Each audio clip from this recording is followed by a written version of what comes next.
नमस्कार दोस्तों, मैं मनीसर क्लासेस के YouTube चैनल पे आप सभी का हार्दिक स्वागत करता हूं और आशा करता हूं कि आप सभी लोग स्वस्थ होंगे, खुश होंगे और सुरक्षित होंगे। तो दोस्तों, आज हम लोग साधारण ब्याज का अध्ययन करेंगे जो आपके आगामी परीक्षा BSSC थर्ड सीजीएल लेवल के एग्जाम में काफी महत्वपूर्ण सिद्ध होगी। तो दोस्तों, इस वीडियो को अंत तक देखना ना भूलें। तो चलिए दोस्तों, शुरू करते हैं। साधारण ब्याज का सूत्र आप लोग भी जानते होइएगा। साधारण ब्याज बराबर होता है मूलधन गुने दर गुने समय बटे 100।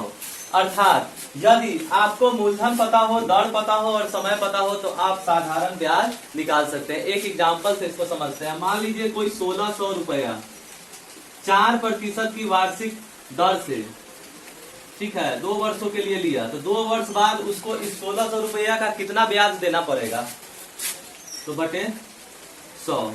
2 जीरो से 2 जीरो कट गया। ठीक है दोस्तों, 16 चौके 64 और 64 दूनी 128।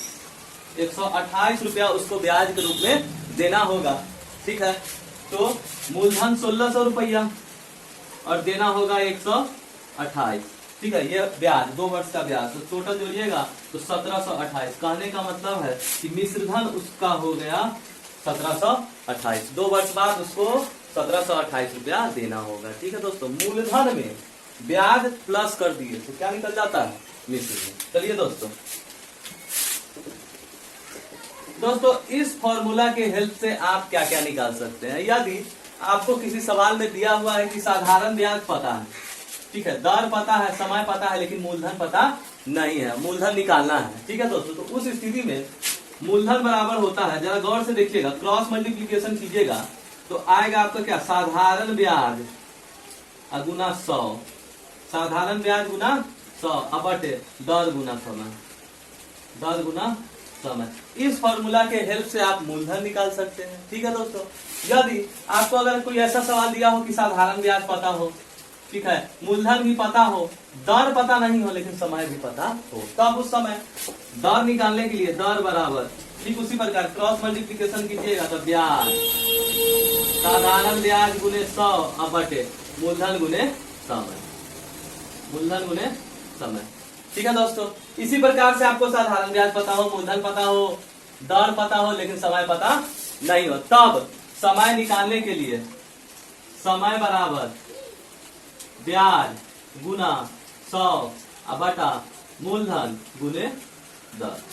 ठीक है दोस्तों, वीडियो को स्टॉप करके ये सब नोट कर लीजिए। ठीक है दोस्तों, तो चलिए दोस्तों, कुछ प्रश्नों को हल करके हम इसे और अच्छे तरीके से समझने का कोशिश करते हैं। ठीक है दोस्तों, तो पहला प्रश्न आपके सामने है कि 8000 रुपए 12% की वार्षिक दर से 8 माह का ब्याज कितना होगा। तो दोस्तों, जैसा कि आप देख रहे हैं कि मूलधन आपको पता है 8000 रुपया, दर भी पता है, ठीक है दोस्तों, और समय भी पता है, तो आपको निकालना है ब्याज। लेकिन समय यहाँ पे 8 माह दिया हुआ है, जिसको हम वर्ष में बदलने के लिए 12 माह से क्या करेंगे, भाग देंगे। यहाँ पे जब हम समय जब निकालेंगे तो 8 माह को 12 माह से भाग दे देंगे, हमारा समय वर्ष में बदल गया। ठीक है दोस्तों, तो अब ब्याज बराबर, आप लोग जानते हैं ब्याज बराबर होता है मूलधन, तो मूलधन हमारा है 8000 रुपया गुने दर, तो दर है 12 गुने समय 8 बटे 12 है, तो 12 यहाँ पे आ जाएगा बटा 100। ठीक है दोस्तों, तो देखिए 12 से 12 कैंसिल हो गया। ठीक है दोस्तों, अब 2 जीरो से 2 जीरो कैंसिल हो गया। ठीक है दोस्तों, चलिए दूसरे सवाल पे जाते हैं। दूसरा सवाल कहता है कि 16000 रुपए 15% की वार्षिक दर से 292 दिन का ब्याज निकाले। ठीक है दोस्तों, तो यहां भी मूलधन पता है, दर पता है और समय पता है, लेकिन समय दिन में दिया हुआ है 292 दिन, और 292 दिन को वर्ष में बदलने के लिए क्या करेंगे दोस्तों, 365 से भाग देंगे, तो 292 बटे 365। ठीक है दोस्तों, तो चलिए इसको सॉल्व करते हैं। ब्याज बराबर मूलधन है 16000 गुने दर 15 गुने समय, फिर से 292 और बटा 365 और बटे हो जाएगा 100।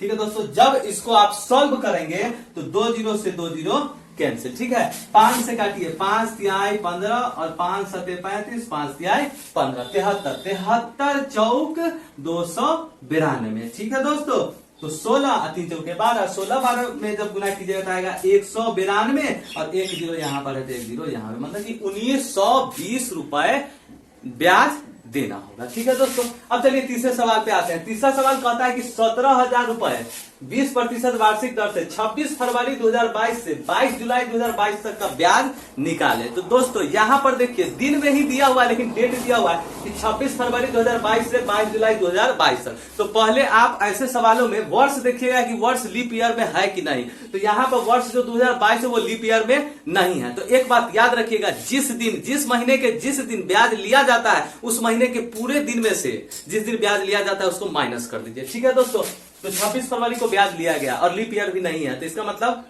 फरवरी का महीना 28 दिन का, तो 28 में से 26 को एट ए टाइम घटा दीजिए। 28 में से 26 को घटाइएगा तो फरवरी में बच गया 2 दिन। ठीक है दोस्तों, हम लोग अभी समय निकाल रहे हैं। ठीक है, तो 22 जुलाई तक है, तो फरवरी के बाद मार्च 31 का होता है, अप्रैल 30 का होता है, मई 31 का होता है, जून 30 का होता है और जुलाई 31 का होता है। लेकिन जुलाई को 22 जुलाई को पैसा वो वापस कर दिया। यहाँ पर जिस दिन किया वो पूरा दिन लिख देंगे। ठीक है दोस्तों, अब टोटल को ऐड करेंगे। ठीक है दोस्तों, 1 2 3 4 तिहाई 12 120 और 22 सबको ऐड कीजिएगा तो आएगा 146 दिन। कितना आएगा दोस्तों? 146 दिन। लेकिन 146 दिन है, इसको वर्ष में बदलेंगे तो कितना से भाग देंगे? 365 से। ठीक है दोस्तों, इस प्रकार से हमारा समय निकल गया। अब चलिए दोस्तों इसको अब इस सवाल को सॉल्व करते हैं। हमको निकालना है ब्याज। तो ब्याज बराबर मूलधन हो गया 17,000 रुपया, गुने दर हो गया 20, गुने समय हो गया 146, 365 नीचे, गुने 100। ठीक है दोस्तों, अब चलिए इसको जब सॉल्व कीजिएगा, ठीक है दोस्तों, तो देखिएगा 2 जीरो से 2 जीरो कैंसर। ठीक है, अब चलिए 5 चौके 20, ठीक ना, और 5 सते 35, 5 जाए 15, 73, 73 दूनी 146, 73 दूनी 146। ठीक है दोस्तों, तो यहाँ पे आ गया आपको 17 में 8 से जब गुना कीजिएगा तो आपको आएगा 136, 136 एगो जीरो है, यहाँ पे 1 जीरो बैठा दिए, 1360 रुपया ब्याज हो जाएगा। ठीक है दोस्तों, अब चलिए चौथे सवाल पे आते हैं।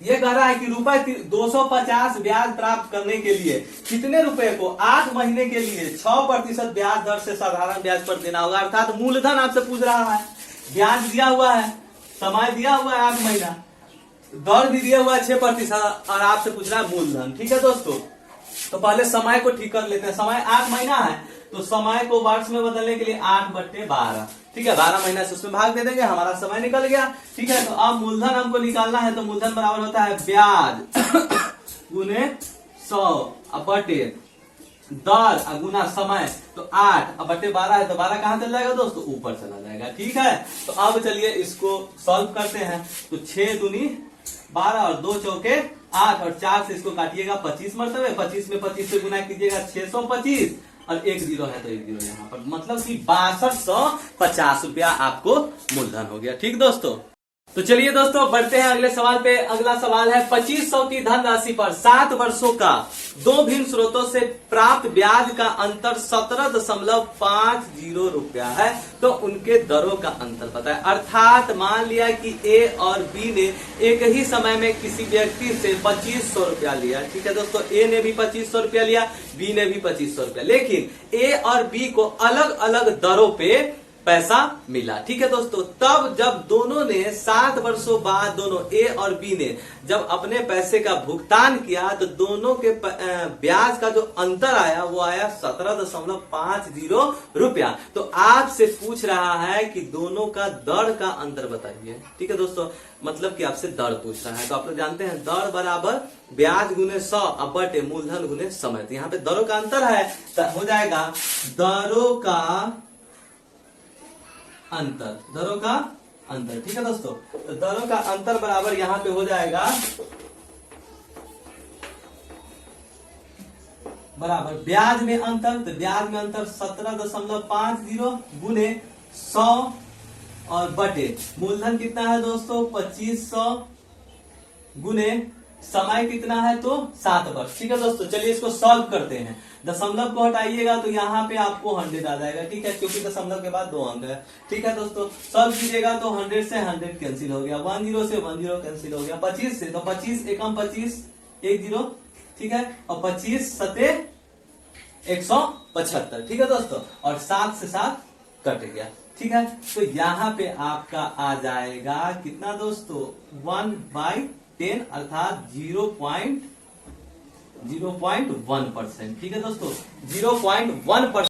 तो चलिए दोस्तों बढ़ते हैं अगले सवाल पे। अगला सवाल है कि 600 की राशि पर 6 वर्ष में रुपए 680 हो जाती है, अर्थात 600 की राशि ब्याज पर ली गई, कुछ दर पे, दर का पता नहीं है, और 6 वर्ष बाद वह रुपया 680 हो गया। ठीक है, मूलधन प्लस ब्याज तो 600 प्लस 80 रुपया ब्याज 680 रुपया उसको लौटाना पड़ा। लेकिन यदि ब्याज की दर 4% बढ़ा दी जाती, ठीक है, दर 4% बढ़ा दी जाती तो इस 680 पर और कितना अधिक रुपया मिलता, मतलब इस धन और कितना ज्यादा होता। तो चलिए दोस्तों देखते हैं।